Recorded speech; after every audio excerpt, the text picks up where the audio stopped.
Chapter number 2 is matter around us pure. First chapter में हमने देखा कि मैटर क्या होता है ना, पार्टिकल्स में वो सब देखा। अभी हमारे आजू बाजू में जो मैटर दिखता है, क्या वो मैटर प्योर फॉर्म में होता है क्या, या मिक्स्ड होता है सब कुछ? हाउ डू वी जज whether milk, ghee, butter, salt, spices, mineral water और juice that we buy from the market are pure? अभी देखो, आप घी खरीदने जाओ, रोज़ न्यूज़पेपर में पढ़ते हो कि मिलावट वाला घी आता है, मिलावट वाला दूध आता है, केमिकल वाला दूध आता है। दूध होता ही नहीं है, वो 2-3 केमिकल मिक्स करके दूध बना के आपको दूध की तरीके से दे देते हैं, जो तुम्हारे शरीर को नुकसान पहुंचाता है, राइट? तो तुम्हें कैसे पता चलेगा कि हाँ ये दूध ही है या ये घी है, वो भी प्योर ही है? आजकल कोई भी चीज़ को महंगी बताते हैं और बोलते हैं ये शुद्ध है, मिक्स किया हुआ नहीं है। जो सस्ता होता है ना, वो मिक्स किया हुआ होता है। तो कभी कभी तुम्हें मिक्स किया हुआ नकली माल भी महंगे में बेच देते हैं, तो हम पता कैसे लगे कि वो प्योर है कि नहीं? Have you ever noticed the word pure written on the packs of this consumable? तो ये जो पैकेट दिखा रहे हैं उसके ऊपर प्योर लिखा होता है, आपने पढ़ा है ना? For a common person, pure means having no adulteration. But for a scientist, all these things are actually mixtures of different substances and hence not pure. अभी कोई आपको बोलता है ये प्योर पानी है, तो आप देखोगे हाँ कचरा वचरा दिखता नहीं है, तो प्योर ही है। साइंटिस्ट को पूछोगे क्या ये प्योर है, तो बोलेगा नहीं। क्यों? क्योंकि इसमें कोई एक चीज़ नहीं है, 2 चीज़ मिली हुई है। कौन सी? तो एक हाइड्रोजन और एक ऑक्सीजन। तो साइंटिस्ट लोगों के लिए प्योर का मतलब होता है सिर्फ एक ही चीज़, जिसमें और कुछ भी मिक्स ना किया हो, एक ही तरह की चीज़।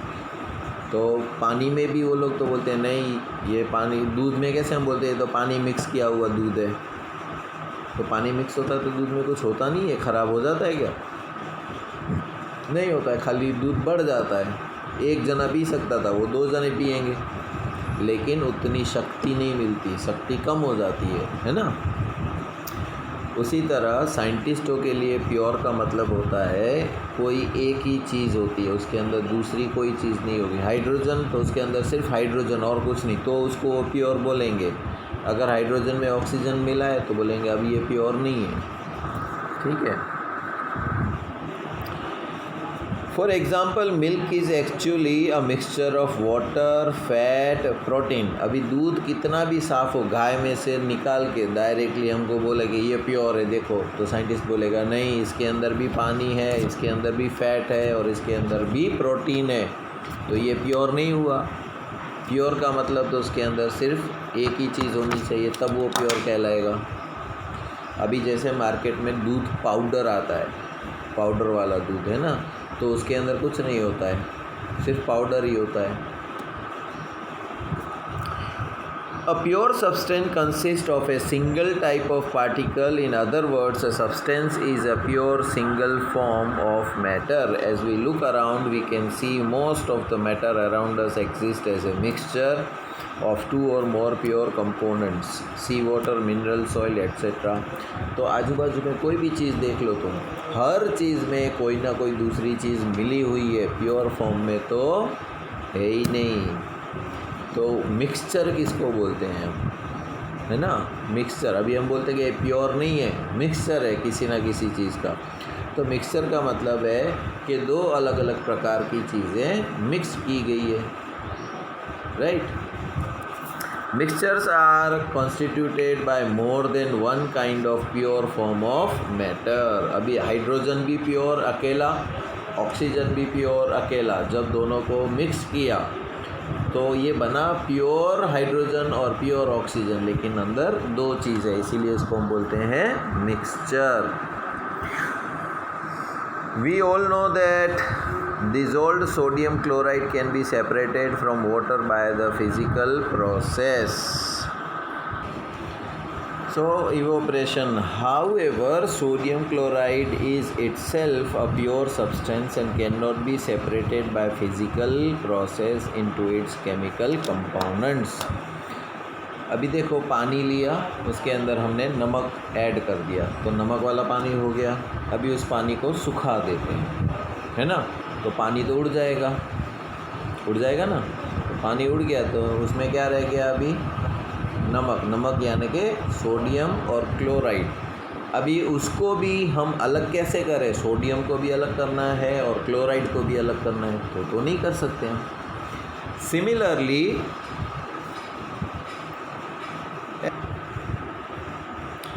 soft drink and soil are not single pure substances. Whatever the source of a pure substance may be, it will always have the same characteristics, properties. Therefore, we can say that a mixture contains more than one pure substance. तो mixture का मतलब होता है कि एक से ज़्यादा चीज़ें मिक्स की हुई होती है। जो सिंगल होता है उसको प्योर बोलते हैं, बाकी 2-3 चीज़ें मिक्स होती है तो वो मिक्सचर कहलाता है। अभी मिक्सचर के टाइप कितने होते हैं, depending upon the nature of components that form a mixture we can have different types of mixture. अभी किस तरह का मिक्सचर हो सकता है हमारे सामने, तो एक एक्टिविटी है, वो एक्टिविटी देखते हैं क्या कहती है। Let us divide the class into group A, B and C. 4 group में ए, बी, सी, डी में क्लास को डिवाइड कर दो।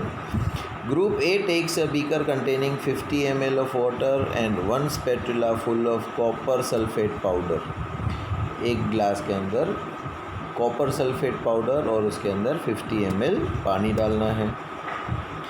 Group B takes 50 ml water and 2 spatula full of copper sulphate. दूसरा ग्रुप है, उसके अंदर भी 50 ml पानी है, लेकिन 2 चम्मच कॉपर सल्फेट पाउडर डाल रखा है हमने। Group C and D can take different amount of copper sulphate and potassium permanganate और कॉमन सॉल्ट। अभी तीसरी जो ग्रुप है वो अपना मन मर्जी से 2 या 3 कॉपर सल्फेट, दूसरा एमोनियम सल्फेट या दूसरा कोई और सॉल्ट डाल देना है। Groups A and B have obtained a mixture which has uniform composition throughout. Such mixtures are called homogeneous mixtures.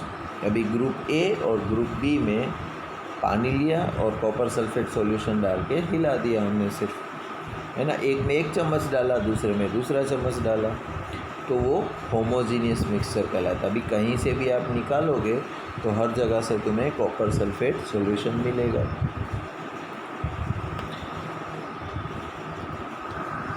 Solution. Some other examples of such mixtures are salt dissolved in water. अभी देखो एक glass है, पूरा पानी से भरा हुआ है, उसके अंदर हमने नमक डाला और हिलाया। अब ऊपर से चम्मच भर के पानी पियो तो कैसा लगेगा,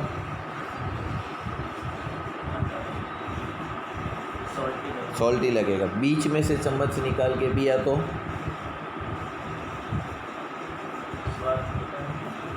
कहीं से भी पियो, नमक वाला पानी है तो हर जगह से खारा ही लगेगा।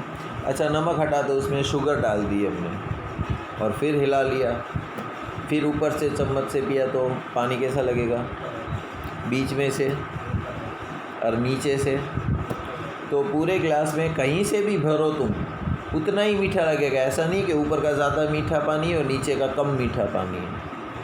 इस तरह का जो मिक्सचर होता है उसको हम बोलते हैं होमोजीनियस। कहीं से भी निकालो एक जैसा ही मिलेगा। Compare the colour of the solutions of the 2 groups. Do both the groups have obtained copper sulphate solution but the intensity of colour of the solution is different. This is shown that homogeneous mixture can have variable composition. अभी हमने एक glass में सिर्फ 1 चम्मच ही पानी नमक डाला था और दूसरे में 2 चम्मच नमक डाला था, तो दोनों ही ऊपर नीचे बीच में से कहीं से भी पियो तो कड़वा ही लगेगा। एक ज़्यादा कड़वा लगेगा, एक कम कड़वा लगेगा। क्यों? क्योंकि हमने नमक अलग अलग डाल रखा है। Group C and D have obtained the mixtures which contain physically distant parts have no uniform composition. अभी कोई एक चीज़ ऐसी है, जैसे पत्थर है ना, पानी के अंदर छोटे छोटे पत्थर डाल दिए, तो ऊपर से चम्मच से पानी भरूँगा तो पत्थर आएगा मेरे को? नहीं आएगा। क्यों? क्योंकि पत्थर जो है वो नीचे बैठ गया है, पूरे पानी में फैला हुआ नहीं है। So Group C and Group D have obtained mixtures which contain physically distinct parts and have non-uniform composition. Such mixtures are called heterogeneous mixtures. Mixtures of sodium chloride and iron fillings. अभी नमक के अंदर आप iron के powder को मिला दोगे तो वो मिक्स नहीं होगा, अलग पड़ा रहेगा, है ना। तो इस तरह का जो पानी के अंदर पत्थर मिला दिया तो पत्थर भी अच्छे से मिक्स नहीं होगा, ऊपर से निकालोगे तो एक भी पत्थर नहीं आएगा, बीच में से चम्मच भर के निकालोगे तो भी एक भी पत्थर नहीं आएगा। तो इस तरह का जो मिक्सचर होता है उसको हम बोलते हैं हेट्रोजीनियस मिक्सचर। तो homogeneous and heterogeneous mixture. Mixtures of sodium chloride and iron filings are examples of this. अब दूसरी एक एक्टिविटी है, let us again divide the class in 4 ABCD. Distribute the following samples to each group. Few crystals of copper sulfate to group A, 1 spatula of copper sulfate to group B, chalk powder or wheat flour to group C, and few drops of milk or ink to the group D. Each group should add the given sample in water and stir properly using a glass rod. Are the particles in the mixture visible. अभी 4 group बना लेना है। 4 group में एक group को हम देंगे copper sulphate के क्रिस्टल, दूसरे को देंगे कॉपर सल्फेट का पाउडर, तीसरे को देंगे आटा, गेहूं का आटा या चॉक का पाउडर, और चौथे को देंगे मिल्क या इंक का ड्रॉप।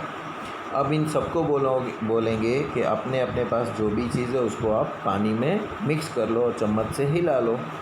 तो हमें क्या देखने को मिलेगा? दूसरा एक चीज़, direct a beam of light from the torch through the beaker containing the mixture and observe from the front. Was the path of the beam of light visible. अभी जिस ग्लास में हमने पानी डाल के ये सारी चीज़ें अलग अलग ऐड की हैं और दूसरी साइड से हमें लाइट का बीम डालना है और देखना है कि लाइट का बीम क्या स्ट्रेट हमें विजिबल नज़र आता है कि नहीं।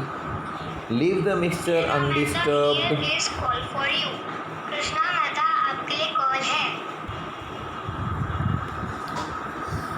Leave the mixture undisturbed for a few minutes and set up the filtration apparatus in the mean steam.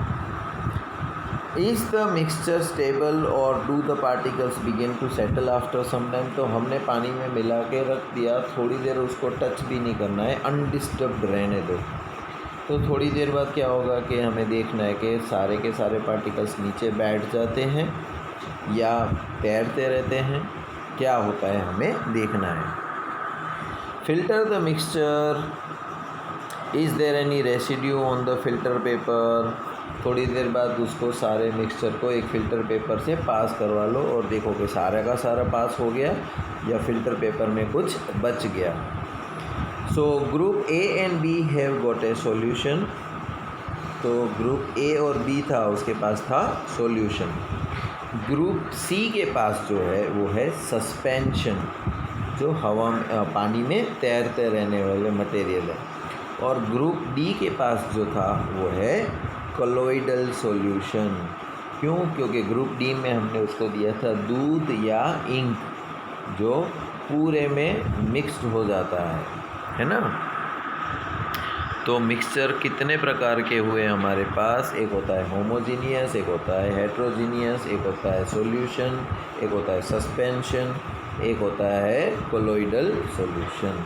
Now we shall learn about solution, suspension and colloidal solution in the following section. अभी हमें suspension किसको बोलेंगे, colloidal solution किसको बोलेंगे और खाली solution किसको बोलेंगे, ये हमें देखना है। तो सॉल्यूशन किसको बोलते हैं? A solution is a homogeneous mixture. Again solution homogeneous होगा कि कहीं से भी निकालो तो सारा जो कंटेंट है वो हर जगह से तुम्हें सेम मिलेगा। ऑफ 2 और मोर सब्सटेंस, उसमें 2 या 3, 2 से ज़्यादा चीज़ें मिली हुई होगी। You come across various types of solutions in your daily life, यानी कि lemonade, soda water etcetera are all examples of solutions. अब पानी के अंदर हमने नींबू पानी बनाया तो नमक भी डाला, शुगर भी डाली, नींबू पानी भी डाला और हिलाया, और ऊपर से पिया तो भी एक जैसा ही टेस्ट, बीच में से पिया तो भी एक जैसा ही टेस्ट, और नीचे से भी पिया तो भी एक जैसा ही test. Usually we think of a solution as a liquid that contains either a solid liquid or a gas dissolved in it. But we can also have solid solutions and gaseous solutions. In a solution there is a homogeneity. तो एक बात याद रखने का, solution उसको बोलते हैं जिसके अंदर होमोजेनिटी होती है, मतलब कहीं से भी निकालो, उसके अंदर जो 3 या 4 या जितनी चीज़ें डाली हैं वो हर 5 चीज़ की मौजूदगी हर एक कोने में, हर एक जगह पर मौजूद होगा सॉल्यूशन में, उसको हम बोलेंगे solution. In a solution there is a homogeneity at the particle level. For example, lemonade tastes the same throughout. This shows that particles of sugar or salt are evenly distributed in the solution. So a solution has a solvent and a solute at its components. Solution में क्या क्या होगा, जैसे इंसान की बात करें तो 2 हाथ 2 पैर 2 आँख ऐसे है ना, तो सॉल्यूशन में 2 चीज़ें होती हैं, एक होता है सॉल्यूट पार्ट, दूसरा होता है solvent part, right. The component of the solution that dissolves the other component in it, usually the component present in larger amount is called its solvent. अभी देखो, एक गिलास पानी भर के रखा है और उसके अंदर हमने 1 चम्मच शुगर डाली, तो यहाँ पर सॉल्यूशन तो बनेगा। सॉल्वेंट जिसका ज़्यादा पार्ट होता है उसको हम बोलते हैं सॉल्वेंट, यानी कि पानी यहाँ पर सॉल्वेंट है, और जो कम पार्ट डालेंगे उसको हम बोलेंगे सोल्यूट। ठीक है, मान लो कि हमने दूध ले रखा है ना, अब उस दूध के अंदर आधा ग्लास हमने पानी डाला, राइट, 1 लीटर दूध में आधा ग्लास पानी डाला, तो ज़्यादा क्या था हमारे पास, दूध, तो यहाँ पर दूध कहलाएगा सॉल्वेंट, और थोड़ा मात्रा में क्या डाला हमने, पानी, तो उसको हम बोलेंगे solute. The component of the solution that is dissolved in the solvent usually present in lesser quantity is called the solute. यहाँ पर कुछ एग्जाम्पल्स दिए गए हैं। अभी properties of a solution, solution की प्रॉपर्टी क्या हो सकती है। A solution is a homogeneous mixture. The particle of a solution are smaller than 1 nanometer in diameter, so they cannot be seen by naked eyes. तो solution के अंदर जो भी पार्टिकल्स होंगे उसकी साइज़ जो है वो 1 नैनोमीटर जितनी होगी, जिसको हम अपनी आँखों से नहीं देख सकते पार्टिकल के फॉर्म में। Because of very small particle size they do not scatter the beam of light passing through the solution, so the path of the light is not visible in A solution. क्योंकि particle के size इतना छोटा होता है उसके अंदर,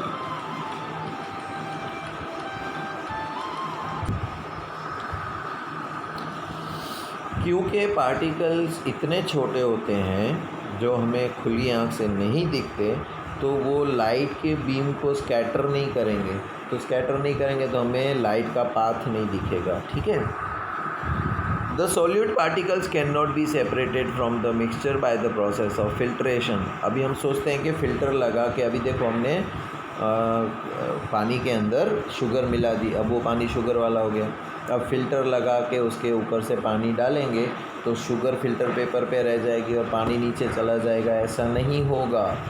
we can not separate the mixture by filtration. The solute particles do not settle down when left undisturbed. अगर आप 1 दिन के लिए भी रख दो या 1 घंटे के लिए भी रख दो तो ऐसा नहीं है कि शुगर जो है वो सारी की सारी नीचे बैठ जाएगी और ऊपर पानी अलग तैरता रहेगा। सो ये उसकी सॉल्यूशन की प्रॉपर्टीज़ हैं, सॉल्यूशन की प्रॉपर्टीज़। अभी कॉन्सेंट्रेशन ऑफ ए सॉल्यूशन किसको बोलते हैं, सॉल्यूशन कितना कॉन्सेंट्रेटेड है। देखो, अगर आप पूरे ध्यान से क्लास में पढ़ते हो, जब टीचर पढ़ाती है तो आपको घर जाके दूसरी बार रिवाइज़ करना नहीं पड़ेगा, एग्ज़ाम के लिए लर्न नहीं करना पड़ेगा। क्यों? क्योंकि आपने पूरे ध्यान से क्लास में पढ़ा था तो आपको आ जाएगा वो सम्स या कोई भी चैप्टर होगा। लेकिन टीचर पढ़ाती है, तुम्हारा ध्यान कहीं और है, तो हम बोलते हैं ना कॉन्सेंट्रेट। अगर तुम्हारा ध्यान नहीं होगा तो वो आधा टीचर ने समझाया वो समझ में आएगा, कुछ कुछ पार्ट समझ में नहीं आएगा, ऐसा हो जाएगा। तो सॉल्यूशन में भी ऐसा होता है। सॉल्यूशन में कंसंट्रेशन अगर मैं मोटे तरीके से आपको समझाऊं तो एक गिलास पानी लो, उसके अंदर 1 चम्मच शुगर की डाल दो। दूसरा सेम साइज़ का ग्लास लो, उसके अंदर भी उतना ही पानी भरो जितना पहले ग्लास में भरा था, लेकिन इस ग्लास में 2 या 3 चम्मच शुगर की ऐड कर लो। तीसरा ग्लास लो, उसमें भी उतना ही पानी लो जितना बाकी ग्लास में लिया है, और इसमें 8-10 चम्मच शुगर की डाल के ऐड कर लो। अभी तीनों को टेस्ट करो तो तीनों कैसे लगेंगे? ऑब्वियसली मीठे लगेंगे, शुगर डाली है तो। लेकिन जिसमें हमने 1 चम्मच डाली है, जिसमें हमने 2 या 3 चम्मच डाली है, और जिसमें हमने 8 या 10 चम्मच डाली है, तो ज़्यादा मीठा, कम मीठा और उससे कम मीठा। तो ये हुआ कॉन्सेंट्रेशन ऑफ ए शुगर। उसके अंदर शुगर कितना डाला हमने, राइट, वो उसका कॉन्सेंट्रेशन दिखाएगा, right. So in activity 2.2 we observed that the group A and B obtained the different shades of solution. So we understand that in a solution the relative proportion of a solute and solvent can be varied. तो अभी हमको पता है कि solution के अंदर 2 चीज़ें होती हैं, एक सॉल्वेंट, एक सॉल्यूट। सॉल्वेंट तो हमने सेम रखा है, 1 गिलास पानी। सॉल्यूट यानी कि शुगर अलग अलग मात्रा में ऐड की है हमने, है ना। तो depending upon the amount of solute present in the solution it can be called a dilute, concentrated और ए सैचुरेटेड। अभी जितना हमने सॉल्यूट पार्टिकल डाला उसके हिसाब से सॉल्यूशन के 3 प्रकार बनेंगे। एक बनेगा डाइल्यूट, एक बनेगा कॉन्सेंट्रेटेड और एक बनेगा saturated solution. Dilute and concentrated are comparative terms, है ना। डाइल्यूट और concentrated are comparative terms. In activity 2.2 the solution obtained by group A is a dilute and compared to that by B. अभी हमने activity में क्या किया था, एक के अंदर कॉपर सल्फेट सॉल्यूशन के 1 स्पैटुला डाला था, दूसरे के अंदर 2 स्पैटुला डाले थे, है ना। एक एक्टिविटी है, take approximately 50 ml of water in each separate beaker. Add salt in one beaker and sugar or barium chloride in the second beaker with continuous stirring. When no more solute can be dissolved, heat the content of the beaker to raise the temperature by about 5 degrees centigrade and start adding the solute again. Is the amount of salt and sugar or barium chloride that can be dissolved in water at a given temperature the same? At any particular temperature, a solute that has dissolved as much solute as it is capable of dissolving is said to be a standard saturated solution. In other words, when no more solute can be dissolved in a solution at a given temperature, it is called saturated solution. The amount of solute present in the saturated solution at this temperature is called its solubility. अभी देखो कि 1 गिलास पानी लिया, उसके अंदर 1 चम्मच sugar डाली और मिलाया तो शुगर गायब हो गई। फिर दूसरी चम्मच शुगर की डाली और हिलाया, वो भी गायब हो गई। तीसरी डाली, मिक्स किया तो तीसरी गायब हो गई शुगर पानी में। ऐसे हर बार 1-1 चम्मच डालते जाएं और हिलाते जाएं। एक टाइम आएगा जब हमने शुगर जो डाली है, अब वो हम कितना भी स्टर कर लें, घुमा लें, फिर भी वो ऐड नहीं होगी, नीचे शुगर के फॉर्म में ही पड़ी रह जाएगी। अंडरस्टूड। तो इसका मतलब क्या हुआ कि बस इतनी लिमिट तक शुगर पानी के अंदर ऐड हो सकती थी, इतने ही पानी में। अभी और शुगर ऐड करनी है तो हमें पानी भी और बढ़ाना पड़ेगा, ठीक है। तो जो गिवन अमाउंट ऑफ वाटर है हमारे पास, उसके अंदर ज़्यादा से ज़्यादा जितनी मैक्सिमम शुगर ऐड हो सकती है वो ऐड हो गई। उस पॉइंट को, उस टेम्परेचर को हम बोलते हैं सैचुरेटेड सॉल्यूशन। अब इससे ज़्यादा नहीं हो सकती। अगर इसमें और ऐड करनी है तो हमें या तो पानी का टेम्परेचर बढ़ाना पड़ेगा, राइज़ करना पड़ेगा, राइट। तो जो टेम्परेचर पे maximum amount of solute dissolve होता है उसको हम बोलते हैं सॉल्युबिलिटी, और जो सॉल्यूशन तैयार होगा वो कहलाएगा saturated solution. If the amount of solute contained in a solution is less than the saturated level, it is called an unsaturated solution. अभी फॉर एग्ज़ाम्पल 5 मार्क का क्वेश्चन है और तुम्हें 5 लाइन लिखनी है, तो आपने 5 लाइन लिख ली, उसका मतलब आपको 5 मार्क्स पूरे मिलेंगे। लेकिन किसी बच्चे ने 5 लाइन नहीं लिखी, 4 लाइन या 3 लाइन ही लिखी है आंसर की, तो क्या उसको पूरे के पूरे मार्क्स मिलेंगे? नहीं मिलेंगे। क्यों? क्योंकि अभी इसमें कुछ बाकी है। उसी तरह सपोज़ एक गिलास के अंदर हम ज़्यादा से ज़्यादा 10 चम्मच शुगर की मिक्स कर सकते हैं, राइट। 10 से ज़्यादा नहीं कर सकते। तो अगर मैंने 9 या 9.5 चम्मच मिक्स की है तो अभी भी जगह है थोड़ी बहुत शुगर ऐड होने की, तो वो अनसैचुरेटेड सॉल्यूशन कहलाएगा। अंडरस्टूड? क्यों? क्योंकि अभी भी उसमें आधा चम्मच ऐड करेंगे तो हो जाएगा, फिर वो सैचुरेटेड हो जाएगा, राइट। तो जिसकी पूरी कैपेसिटी जितनी है उससे कम होगा तो वो कहलाएगा unsaturated. We can infer from the above activity that different substances in a given solvent have different solubilities at the same temperature. तो इससे हमें ये पता लगता है कि चलो एक गिलास पानी के अंदर 10 चम्मच शुगर की मिक्स हो सकती है, तो ज़रूरी नहीं है कि नमक की भी 10 चम्मच ही ऐड होगी। हो सकता है नमक की 12 या 15 चम्मच ऐड हो जाए, या ये भी हो सकता है कि नमक की 3 या 4 ही चम्मच मिक्स हो पाए, ज़्यादा ना हो पाए। तो वही टेम्परेचर है, वही सॉल्वेंट है, तो अलग अलग सब्सटेंस की सॉल्युबिलिटी अलग अलग होती है। जैसे क्लास में जिसका जितना ज़्यादा ध्यान होगा उसको उतनी कम मेहनत करनी पड़ेगी एग्ज़ाम में, लेकिन जो क्लास में बिल्कुल ध्यान नहीं देगा वो लास्ट में एग्ज़ाम के टाइम मेहनत करेगा। अंडरस्टूड? तो डिपेंड्स ऑन कंसंट्रेशन। तुम क्लास में कितना ध्यान देते हो उतने ज़्यादा मार्क्स तुम्हें आ सकते हैं। सिंपल। तो ये हुई तुम्हारी सॉल्युबिलिटी मार्क्स की। There are various ways of expressing the concentration of a solution, but here we will learn only 3 methods. अभी सॉल्यूशन कितना concentrated है उसको दिखाना है तो अलग अलग तरीके हैं, लेकिन यहाँ पर हम 3 तरीके देखेंगे। कौन से? Mass by mass percentage of a solution. So mass of a solute and mass of a solution into 100 कर दो, right. That is first method. दूसरा है मास बाय वॉल्यूम परसेंटेज, और तीसरा है वॉल्यूम बाय वॉल्यूम। इसका मतलब ये हुआ, पहला क्या था? मास बाय मास, मतलब नमक में मिट्टी मिलानी है हमें, राइट। एग्ज़ाम्पल के लिए तो मान लो कि हमने पाउडर फॉर्म में 2 चीज़ें ऐड की है, तो वो हो गया मास बाय मास इनटू 100।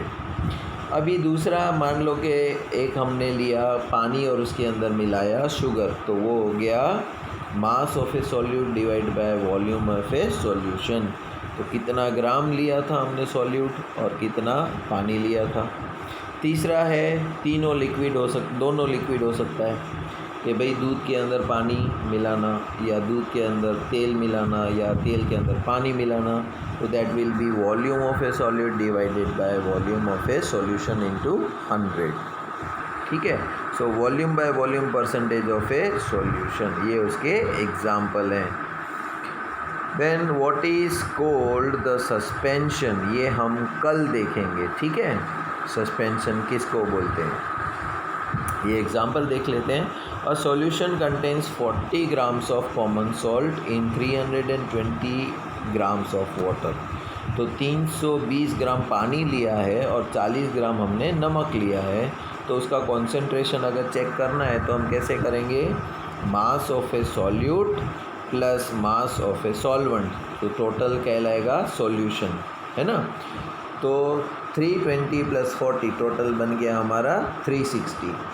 अभी mass percentage of a solution निकालना है, तो ग्राम कितना था, सॉल्यूट हमारा 40, सॉल्यूशन का टोटल वज़न कितना है 360, इंटू 100 करेंगे तो 11.1% निकला हमारा mass percentage of a solution. ठीक है, आगे का टॉपिक हम कल पढ़ेंगे, तब तक के लिए goodbye and take care.